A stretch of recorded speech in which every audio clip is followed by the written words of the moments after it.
Good morning, evening, afternoon, anybody and everybody watching. Captain Austin here, Primetime Fishing Charters. Headed out of St. Mary's this morning. Going to go look for a sheephead. I'm going to try to do a catch, clean, and cook for you guys. So y'all stay tuned and hopefully we get one. All right, y'all. We pulled up to the first spot here. We're going to try and catch a species that I want to cook, and I think he's on right now. So, yep, he is. I don't know if he's going to make the cut, but it's targeted species. The little guy, little flat boy. I'd like a little bit bigger one. So we're going to try that. If not, I got another idea in mind.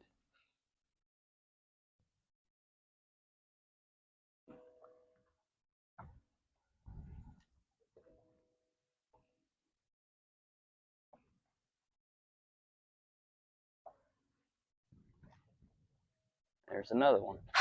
That's a better one there. A lot better one. All right. Oh, that's a really good one. I got to get the net for him.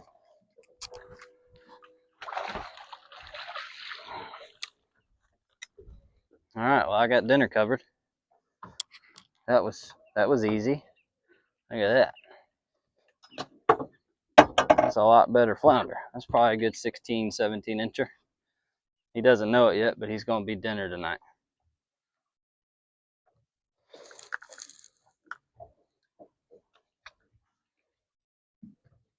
That was cool. Back-to-back cast. Huh? I got lucky. I'm borderline professional, man.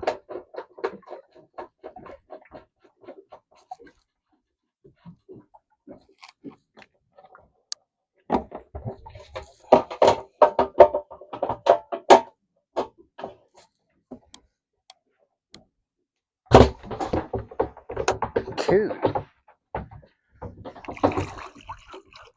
Throw across that point and then slowly bring it back. That was two right there on that point. Yeah, and then because the tide's going out, so it's going to drift your bait, but just slowly work it back to you. All right, y'all, I'm not talking to myself here. I got my beautiful wife with me today. She decided that she wanted to try and show me up and fishing again. There she is back there. Say hi, babe. That's Ashley, in case anybody's wondering. She's the next best fisherman on this vessel today.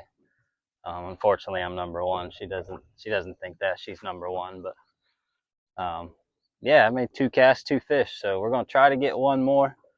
If we can't, then I got another species that I want to try to go and get. And then we'll see how that goes.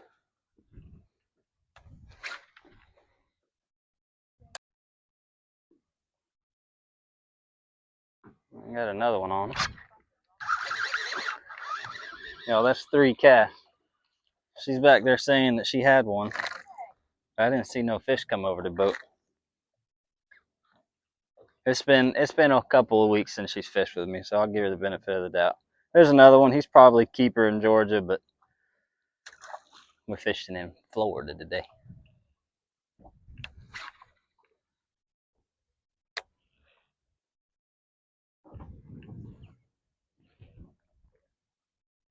So today we're both throwing a Z-Man curly tails. I'm throwing a electric chicken color, and Ashley's throwing a white. They both produce fish, at least for me. Here's another one. Oh, goodness gracious. Swing and a miss. But throwing it on 1/4 ounce jig head, this tail here, he's seen better days. I don't know if you can see that or not, but it's hanging on by a thread. But that's what's good about these E-Mans is they hold up a lot. Well, I just smacked them against my trolling motor, so he's done for. Sorry, babe, I got your line. Point your rod tip towards me. Okay. All right, so we're still sitting at the first spot. As you can see, I got Ashley back there still working the bait. I'm rigging up for the next spot. Species I'd like to get for today's meal would be a nice sheep's head, but you get what you get and you don't throw a fit.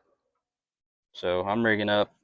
For those of you that care to know, I use 40-pound fluorocarbon leader I know it seems like a lot, but when you do as much sheephead fishing as I do, you go through a lot of tackle, and I get tired of retying constantly. So I use 40 pound, and it works pretty good. It is a little heavy if the current's moving strong. It's kind of hard to get your bait down to the bottom, but it definitely works just as good as 20, 25, 30. So just showing you how I rig it. I do a uni to uni knot with it being 40 pound fluoro. It's a little tough to get it to cinch up. Got to make sure you got calluses or cuts on the side of your hand. It helps grab the line when you tighten it. But all I do is a uni to uni, and I think I've said before, for my rig for sheephead, if I'm in a deeper spot, fast moving current, I'll use the old sheeper sweeper jig. But 9 times out of 10, you'll catch me with a knocker rig. I try to use the lightest weight possible. Sometimes I'll go down to a 1/4 ounce depending on how the tide is. 9 times out of 10 though, I'm fishing with a 3/8 ounce, which is what I'm going to tie on now. It's just a little egg weight. And then I don't think the bead color matters. At least that's what I tell myself. But I like using little black beads. Get them off Amazon. And then for the knot, all I do is a loop knot. For that, you do a little overhand knot, just like so. Leave a little bit of a tag in, and then run it through the tip of your hook. Come back around, go through the knot. I do 3 loops. Come back up through the knot. Grab your tag in and tighten. The trick is, whenever you're tightening it, is to tighten down the knot with the tag in, and then grab your main line and cinch the knot up as tight as you can. And it looks like that there. Trim your tag in off, and you're ready to go.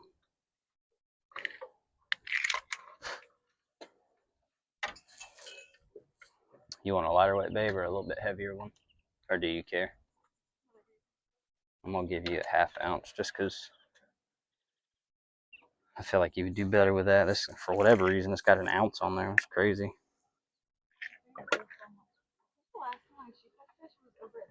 At the tower. That sounds about right.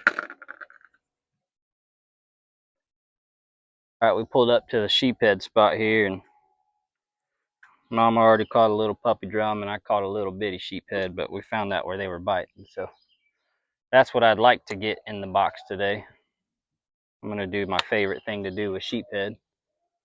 So let's see if we can't catch y'all one on camera. Getting a bite. Oh, he let it go. Nope, there he is. Oh, there he was.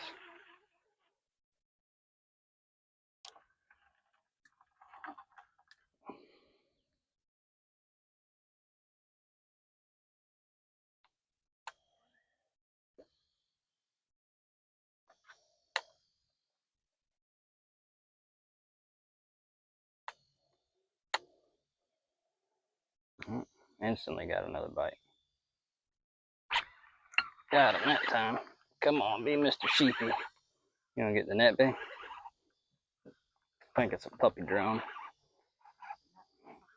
It's a big one. Might be a red. It's a nice drum. Whoa.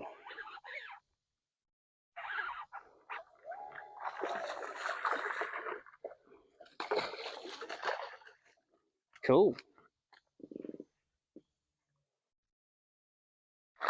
Well. Ow. Ow. Calm down, dude. Oh my lord. Okay, I got him. This isn't what I'm after, so today's his lucky day. We're gonna let him go, but there's a nice puppy drum. Let's get a measurement. He is 19.5 inches. That's a good one. See you later.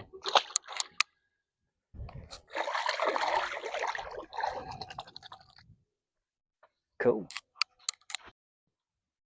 All right, y'all. We tried 2 spots for what I really want to catch, and didn't catch them there. Well, we caught the the puppy drum, and then I caught a little dinky sheephead.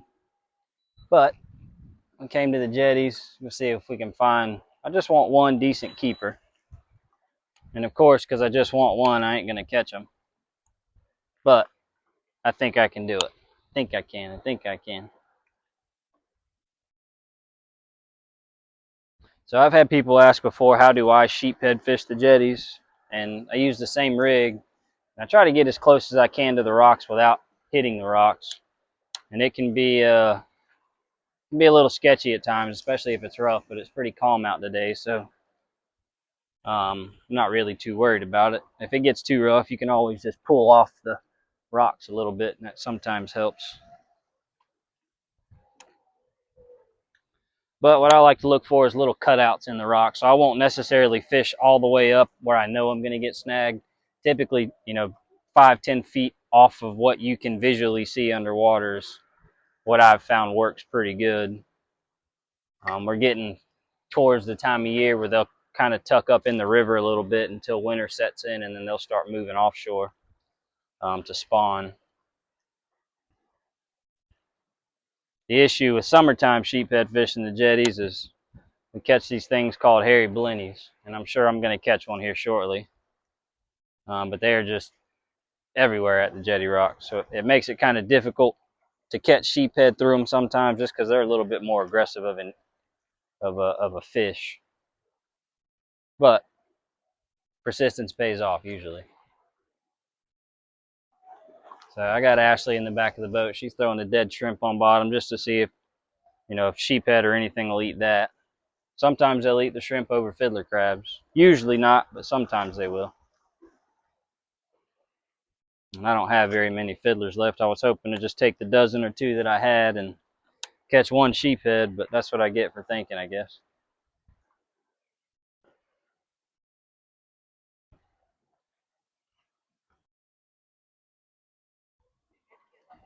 Maybe. Here's the bite again. I know what that is. Dang it. Yeah, I'm going to show them what a hairy blenny is. If anybody knows anybody that eats them, please, for the love of God, tell them to get with me and we will catch as many as they want. They are very pretty fish. I know it's kind of hard to tell because I'm in the shade, but they've got like a grouper mouth. They've always got really big bellies. And normally they throw up on you and they stink. This isn't a toadfish. I know it kind of looks like one, but it's not. That's a hairy blenny.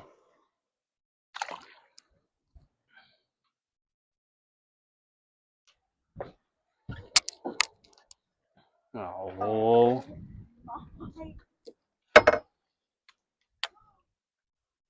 it's a big old stinky fella. Yeah, I'm gonna put that one on camera. Mama gave me the so I grabbed the net, and that's not a. Flip him up. Flip him up here. Little stinky rascal. Stop it.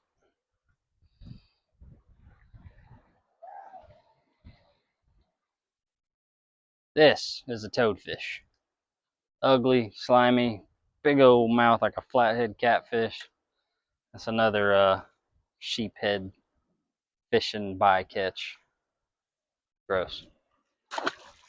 Ugh.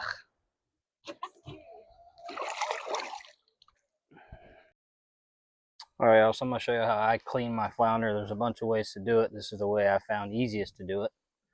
Hopefully you get a good angle there on the camera, but I score behind the head, cut around the belly meat there. You don't want to miss any of that. And what I do is I go through the top, lay the knife completely flat, and just push through. And you can lift it up and do it how any other fish is. Just lift the fillet up and slowly work your way down till you hit the backbone, go up and over the backbone.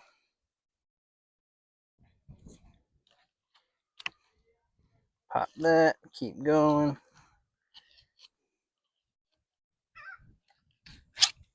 There's one side. And then the same thing, fill up till you feel the meat behind the head, cut behind that, cut behind the stomach, because you're going to cut that out anyway.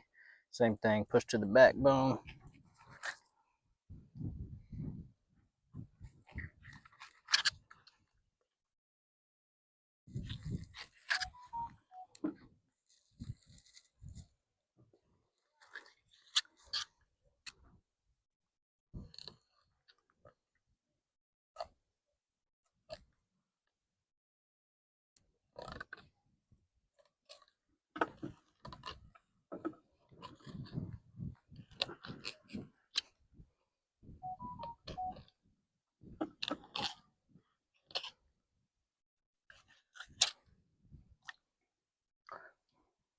know you did it right when you can read a magazine through it.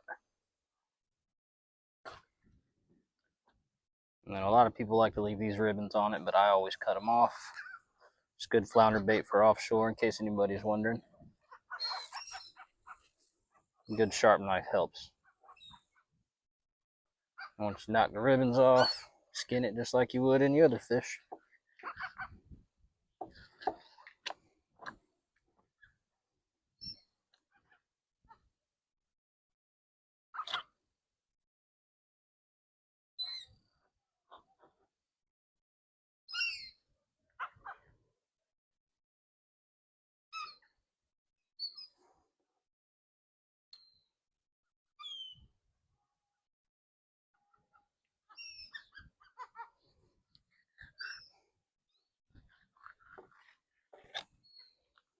And that's all she wrote. You can check up around the head here, make sure you didn't get any of them rib bones. If you did, just cut around them. Easy peasy. Same thing for the bottom. Cut around them. And that's it. That's a filleted flounder there.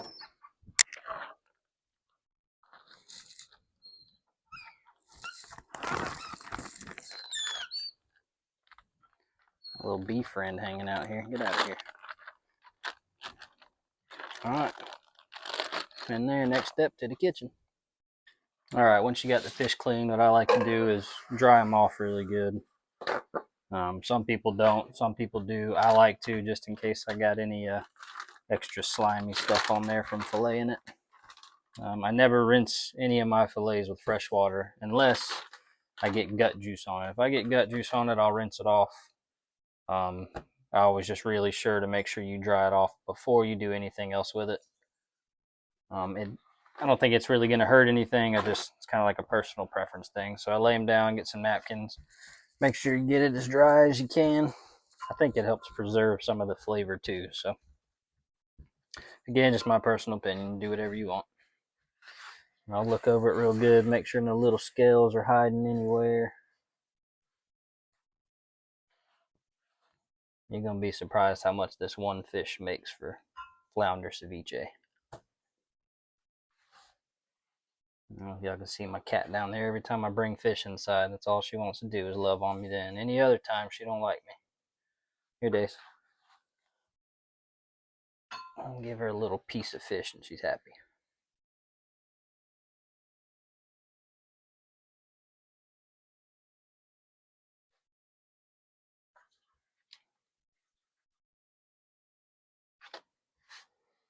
And then now that that's done, the last thing I like to do, some people don't know about this, but if you pull your flounder fillets apart, they have a tendon that runs right down the center of the fillet. Sometimes it'll stick to one side, sometimes it'll separate. But that's just kind of one of those things that you're not going to notice it unless you know that it's there. But if you just pull it out, it's kind of like the sinew on deer meat or anything else. It's just a little bit tougher, and everything we're trying to get here is soft and tasty.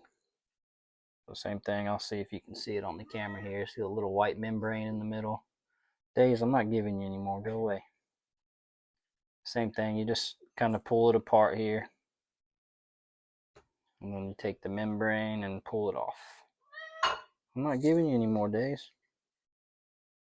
And then maybe she'll eat this. We'll give this to the cat. Here. Yep, gobbled it right up. Alright, and then once you get done with all that, I'll show you how I cut it up into small pieces. Some people like it chunky. I like it kind of fine, just because you get more bang for your buck. So, alright, so we got the fillets done up, clean, dried as much as we can.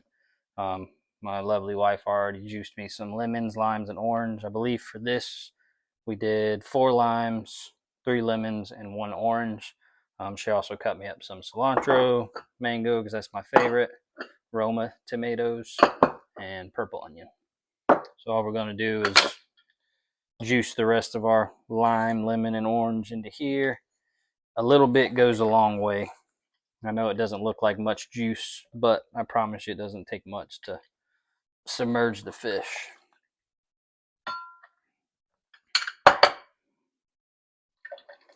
And whenever you do this, you let the fish, at least I like to let the fish soak in the citrus juice just before. I don't like adding in the vegetables and stuff first because then they tend to get mushy. So I'll do that last. But that's all of our juice there. And then all I'm going to do with the fish fillets is any red that I see, just because I'm not going to be the only one eating this. I'm taking this to work, so a lot of guys are going to eat it too. But any red that I see, I'll go ahead and cut it out. Sometimes that'll give you a little bit of a fishy taste. So we'll cut that out, and then all we're going to do is cut whatever size you like. I said I like them small, I'd say 1/4 inch nuggets, if you will. I'll cut them into little strips, and then once I get them cut into little strips, I'll cube them. I'm not going to make you watch me do it to all of it, so we'll cut the rest of this part out, but I'll get right back to you. All right, so I got the rest of the fish cut up here. It's pretty small chunks. Like I said 1/4 inch. It ain't got to be perfect. I just like smaller chunks.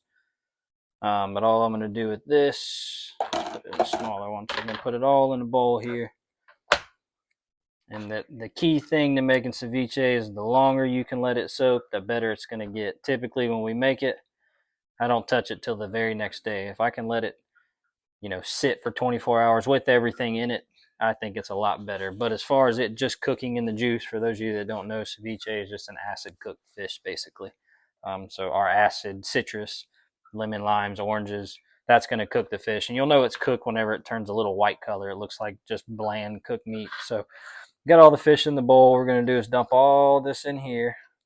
I wouldn't worry too much about the seeds, but since I see them, I'm going to go ahead and grab them. And then you can just kind of use your hands. Don't be afraid to get down with the get down. So we'll mix this stuff up. Make sure all the fish is covered. Like I said, I know that was only one fish, but there's still plenty of juice underneath all this fish. So what I'm going to do is let that sit in there. Go ahead and put the cover on it. I'm going to throw it in the fridge.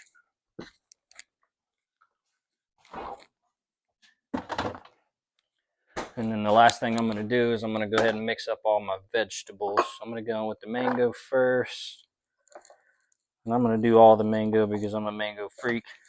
The cilantro, we'll put most of it, probably not all of it. Let's do half now, we'll do half after. Put some tomatoes, go a little heavy with those. Yeah, about that much looks good. And then purple onions, do about the same as the tomato. It's gonna be really pretty colors once it all comes together. We do that, take a little bit more cilantro, making a mess, my wife's gonna kill me. All right, and then same thing with that, we're just gonna mix this all up. And with all this, nothing is too acidic that it's gonna wilt. The cilantro might wilt a little bit, but I don't think it's gonna be that big of a deal. And then I got one more ingredient that's like the best ingredient for all of it, in my opinion. All right, and then the last ingredient. Yes, I was raised in a trailer park, so we use canned pickled jalapenos around here. I'm not going to do the whole can, we'll just do that much. I like the vinegar in it, it gives the fish a really good taste. And these, I'm not going to go crazy with cutting them too small because everybody likes a good bite of pickled jalapeno. I know I'm not using the right kind of knife for this, but I ain't no chef, I'm a charter captain, so.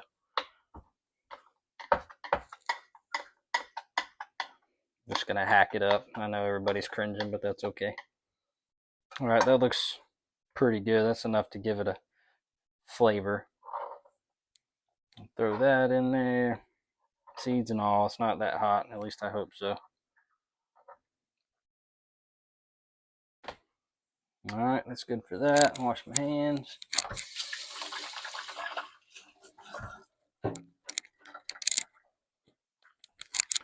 All right, and then the key ingredient to this whole dish, at least for me, it's my favorite.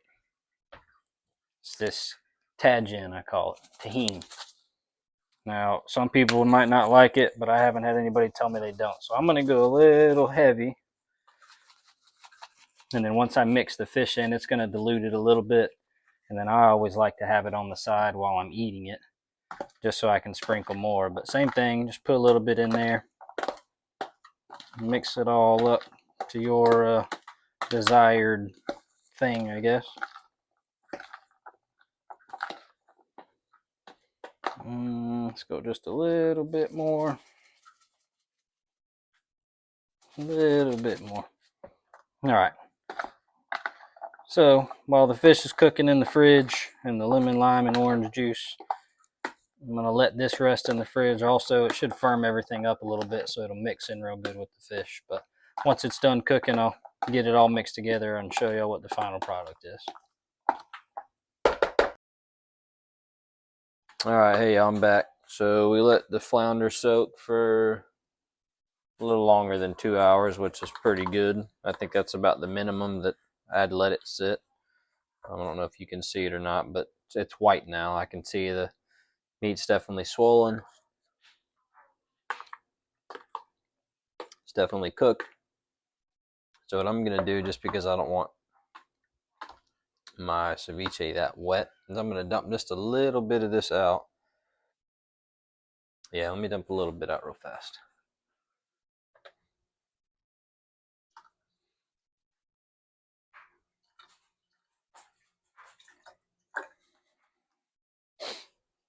All right, I didn't dump it all out, just a little bit. And then I'm gonna take all this, dump it all into here. Yeah, I know I said earlier that you don't want all this stuff, sitting for too long. You don't want it sitting for too long, submerged in the lemon and lime juice. And the reason is because that there's still acid left in that juice, and what it'll do is it just makes all the vegetables kind of mushy. But we drained a lot of it off, and a lot of this will get soaked up by all the other vegetables in here. So once you get all that put together, just give it a good mix. Not much to it, pretty simple. Oops.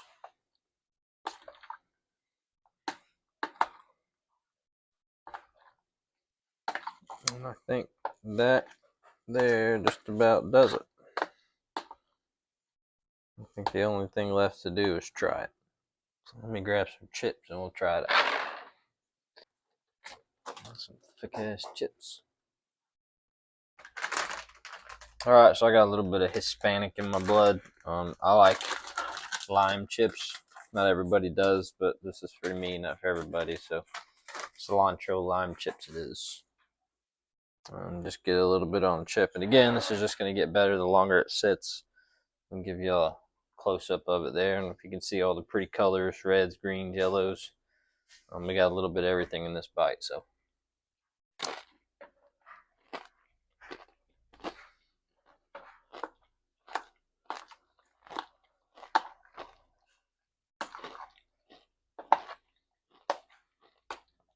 The best thing about it is it's very fresh.